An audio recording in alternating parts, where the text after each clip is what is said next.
اعوذ باللہ من الشیطان الرجیم بسم اللہ الرحمن الرحیم السلام علیکم ورحمۃ اللہ وبرکاتہ۔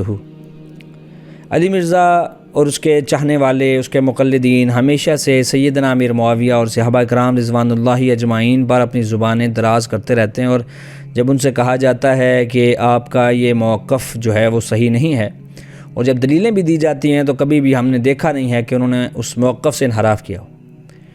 لیکن بہرحال ہم ہمیشہ کی طرح اس بار بھی ان کے ایک اور جھوٹ کو آشکار کریں گے۔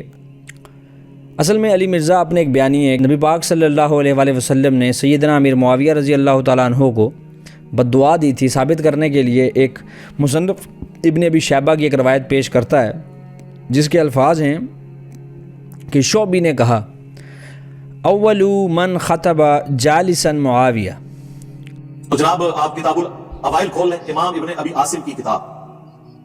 یہ پہلے 300 سال میں مسلمانوں کے بڑے محدثین میں سے، اہل سنت کے ائمہ میں سے، انہوں نے باقاعدہ وہ ساری روایتیں جمع کی ہیں کہ کتاب الاوائل کہ جو کام پہلی دفعہ ہوا، اس میں انہوں نے یہ بات بھی نقل کی کہ اس امت میں سب سے پہلے جس نے بیٹھ کے خطبہ شروع کیا وہ حضرت معاویہ رضی اللہ تعالیٰ عنہ تھے، کیونکہ ان کا پیٹ بھر چکا تھا چربی کی وجہ سے، اور یہ روایت المصنف ابن ابی شیبہ میں بھی موجود ہے۔ تو پریکٹیکلی ان کا پیٹ بڑا ہو گیا تھا، کھڑے ہو کے خطبہ نہیں دے سکتے تھے، کھڑے ہو کے خطبہ دینا سنت ہے ان کو۔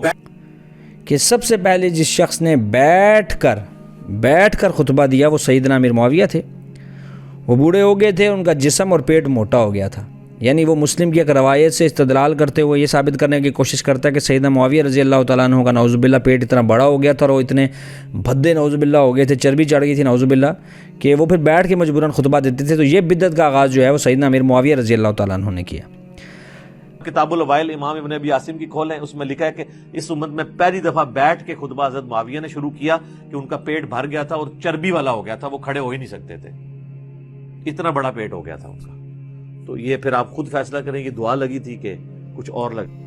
تو یہ روایت جو ہے سب سے پہلے کتاب الاوائل، اب ایک علامہ صاحب نے اس بات کا اقرار کیا کہ یہ روایت کتاب الاوائل کے اندر نہیں ہے جو ابن ابی عاصم نے نقل کی ہے، بلکہ کتاب الاوائل کے اندر بہت سارے جو 2-3 محدثین نے روایات جمع کی ہیں اوائل کے متعلق، ان کو جوڑ کر یہ بنایا گیا ہے، جس سے یہ سمجھنے سے قاصر ہے۔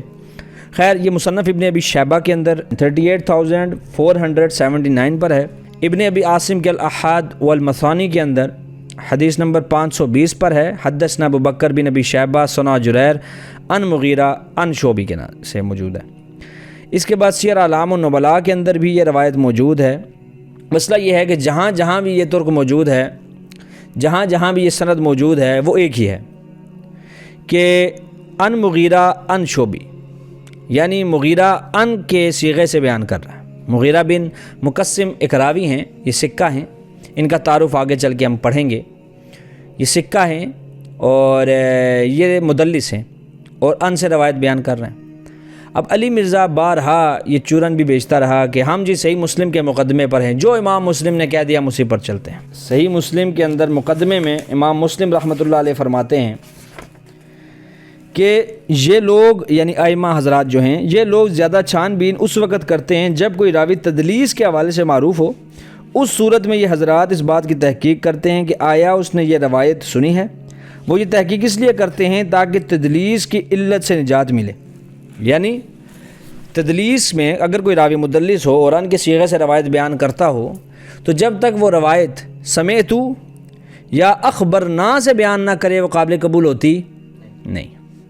اب مرزا کے جو ماننے والے ہیں اور جن کو یہ لگتا ہے کہ علی مرزا جو ہے واقعتاً تحقیق کرتا ہے، تو وہ کچھ سوالوں کا جواب دے کہ حدیثی اصول کے مطابق ان کے ساتھ مدلس اگر راوی بیان کرے تو وہ روایت ضعیف ہوتی ہے، تو سمع کی تصریح کے بغیر تو علی مرزا نے یہ روایت کیسے قبول کر لی، جبکہ امام بخاری، امام شافعی، امام احمد، امام ابن حبان، امام ابن صلاح، امام ابن عبد البر، ٹھیک ہے، یہ سارے لوگ اس بات پر متفق ہیں کہ مدلس کی روایت ان کے صیغے کے ساتھ ناقابل قبول ہے۔ ٹھیک ہے، گو کہ کچھ لوگ طبقات کے بھی قائل ہیں، ہم اس طرف نہیں جا رہے، لیکن علی مرزا کا تو شروع سے یہی پیٹرول رہا نا کہ بھئی ہم تدلیس کی روایت جو ہے، مدلس کی جو روایت ہے وہ ان کے صیغے کے ساتھ قبول کرتے نہیں۔ مثال کے طور پر اگر یہی روایت ہم کسی صحابی کی فضیلت میں یا سیدنا امیر معاویہ کی فضیلت میں بیان کرتے اور راوی مدلس ہوتا، ان کے صیغے سے بیان کر رہا ہوتا، تو کیا آپ قبول کرتے؟ نہیں کرتے۔ تو یہاں آپ نے کیوں قبول کی؟ تو اگر علی مرزا واقعتاً تحقیق کرتا ہے تو ہمیں اس کی سمیتو یا اخبرنا کے صیغے کے ساتھ صراحت پیش کرے، نہیں تو توبہ کرے اور معافی مانگے. کیونکہ یا ایک چیز ہوتی ہے غلطی کرنا، غلطی پر کیا ہوتا ہے، غلطی پر آپ رجوع کر لیتے ہیں، لیکن یہ جو آپ نے حرکت، یہ کذب بیانی ہے، یہ جھوٹ ہے. اس کے اوپر خالی آپ کا رجوع کرنا نہیں بلکہ توبہ کرنا بھی واجب ہے، کیونکہ آپ نے سیدنا امیر معاویہ رضی اللہ تعالیٰ عنہ کی تنقیص کی غرض سے اس کا سکم جانتے ہوئے ہونے کے باوجود کہ اس کا سکم آخر ہے کیا، آپ نے اس روایت کو استعمال کیا. اب ہم ذرا اس تدریس کے اصول کو سمجھتے ہیں. امام ابو عبداللہ محمد بن ادریس الشافعی رحمہ اللہ المتوفیٰ 204 ہجری فرماتے ہیں، ہم نے کہا ہم کسی مدلس سے کوئی حدیث قبول نہیں کرتے حتیٰ کہ وہ حدثنی یا سمیتو کہے، یعنی سما کی تصریح کرے.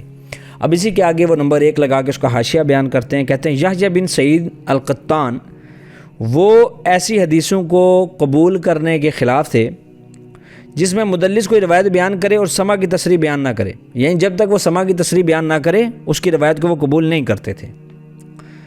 امام مسلم رحمہ اللہ کا ہم موقف پڑھ چکے کہ جب تک سما کی تصریح موجود نہیں ہوگی روایت قبول نہیں ہوگی. اس کی شرح میں شرح الترمذی کے اندر امام ابن رجب حنبلی رحمۃ اللہ علیہ فرماتے ہیں کہ اس میں احتمال ہے کہ اس سے حدیث میں کثرت تدلیس مراد ہو، یعنی بہت زیادہ تدلیس کرنے والے راویان کا ذکر ہو، اور یہ بھی احتمال ہے کہ اس سے محض تدلیس کا ثبوت مراد ہو. تو یہ امام شافعی کے قول کی طرح ہی ہے کہ بھئی امام شافعی نے کہہ دیا بس جو بندہ تدلیس کرتا ہے چاہے وہ کثیر کرتا ہے یا قلیل کرتا ہے، دونوں صورتوں میں سما کی تصریح کیا ہوگی، ضروری ہوگی. امام خطیب بغدادی رحمۃ اللہ علیہ الکفایہ کے اندر فرماتے ہیں کہ دوسرے کہتے ہیں مدلس کی روایت قبول نہیں کی جائے گی الا یہ کہ وہ اس وہم کے احتمال کو دور کرے اور صراحتاً تصریح بالسماع بیان کرے. اگر وہ ایسا کرے تو روایت مقبول ہے، اور یہی طریقہ ہمارے نزدیک صحیح ہے. یعنی جتنے بھی محدثین کو ہم پڑھ رہے ہیں وہ یہی بتا رہے ہیں کہ سما کی تصریح ضروری ہے.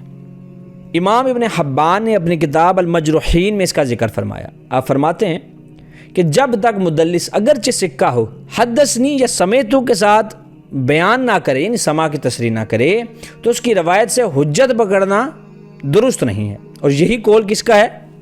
امام ابو عبداللہ محمد بن ادریس الشافعی رحمۃ اللہ علیہ کا، جو سب سے پہلے ہم نے دیا.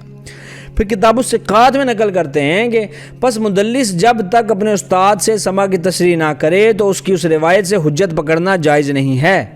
لیکن یہ پتہ نہیں کہ شاید اس نے کسی ضعیف انسان سے سنا ہے جس کے معلوم ہو جانے سے خبر باطل ہو جائے. پس مدلس اگرچہ سکہ ہو اپنی روایت میں سمیتو یا حدثنی نہ کہے تو اس کی روایت سے حجت پکڑنا جائز نہیں ہے. گو اس کے اندر محدثین کا اختلاف رہا ہے کہ وہ اگر سکہ سے بیان کرے گا تو کیا ہوگا، ضعیف سے بیان کرے گا تو کیا ہوگا، راوی کا نام جان کے چھپا کے نام بدلے گا تو کیا ہوگا، جیسے کہ معرفت العلوم الحدیث کے اندر امام حاکم نے اصول بیان کیے ہیں.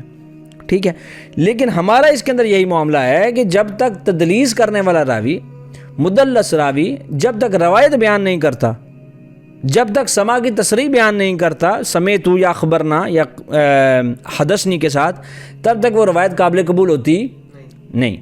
امام نووی رحمۃ اللہ علیہ فرماتے ہیں مدلس راوی ایسے لفظ سے روایت کرے جس میں یہ شک پڑے کہ سما کی تصریح نہ ہوگی، وہ روایت مرسل ہے، اس کے اندر ارسال ہے، اس کے اندر کمی ہے. کیا کمی ہے کہ اس نے ایک نام کو حذف کر لیا ہے. جب تک وہ سمیتو یا حدثنا کے لفظ استعمال نہیں کرے گا روایت قبول نہیں ہوگی. اور یہ اصول اس راوی پر بھی لگے گا جس نے زندگی میں ایک بار تدریس کی ہو. یعنی یہاں سے پتہ لگا کہ پوائنٹ آف ویوز کے اندر ڈفرنس ضرور موجود ہے، لیکن کلی طور پر مدلس کی روایت قبول نہیں ہوتی. اب چلتے ہیں اس راوی کی طرف جو مغیرہ بن مقسم ہے. یہ میرے پاس کتاب ہے میزان الاعتدال. یہ کسی کتاب ہے جی؟ امام ذہبی رحمہ اللہ کی. جی ہمارے ہاتھ میں جی کتاب ہے میزان الاعتدال امام ذہبی رحمۃ اللہ علیہ کی. یہ فرماتے ہیں یہ امام ہے، سکہ ہے. کون؟ مغیرہ بن مقسم. امام احمد نے اس کی روایات کو کمزور قرار دیا ہے. یہ ابراہیم نخعی کا شاگرد تھا، ان سے روایتیں نہ صرف نقل کرتا تھا اور بعض اوقات ان کی روایتوں میں بھی ارسال کر دیا کرتا تھا.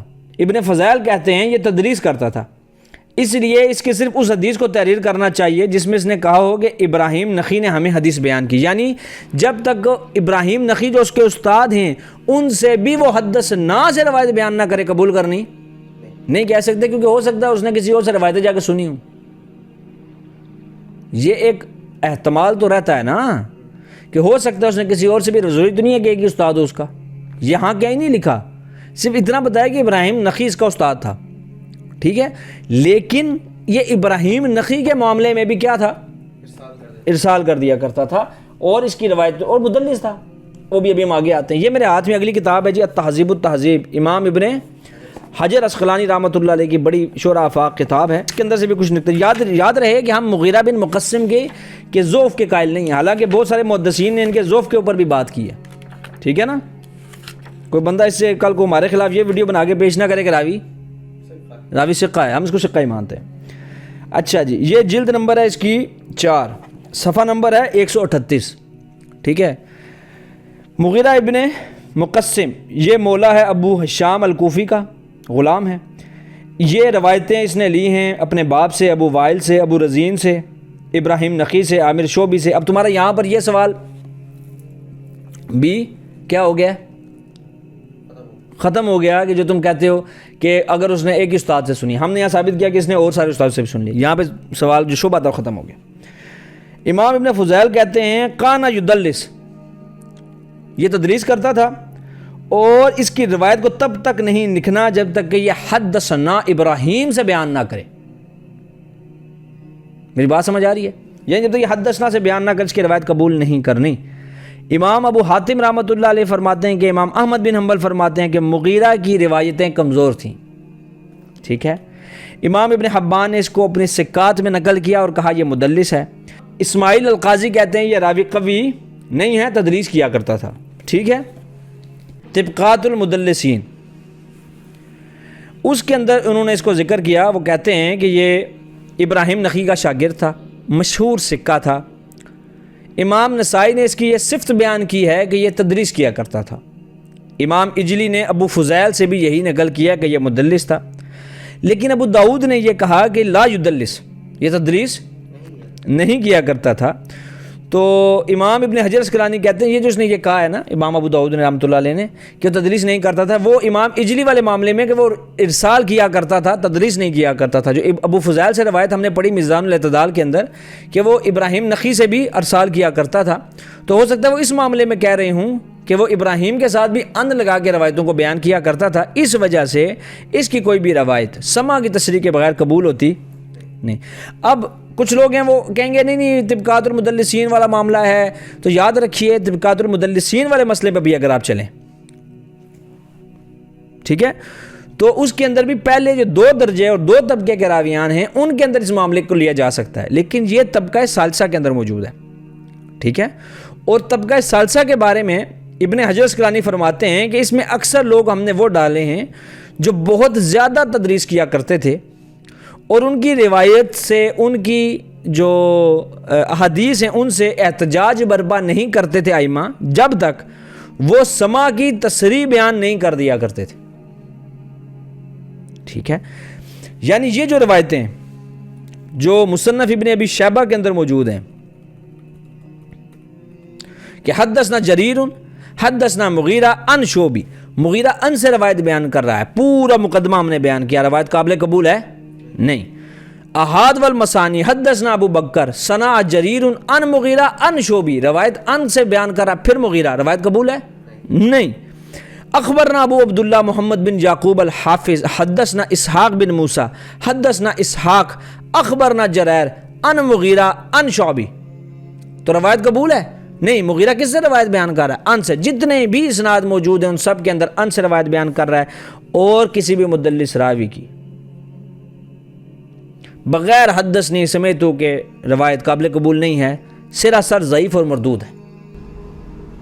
اس لیے پھر محدثین نے یہ پیٹ رول کر دیا کہ جو مدلس ہے نا سارے تدلیس نہیں کرتے، 300-350 راوی ہیں جو تدلیس کرتے ہیں، زیادہ تر نہیں کرتے. امام شعبہ کا قول ہے صحیح سند سے کہ میں زنا سے بدتر سمجھتا ہوں تدلیس کو.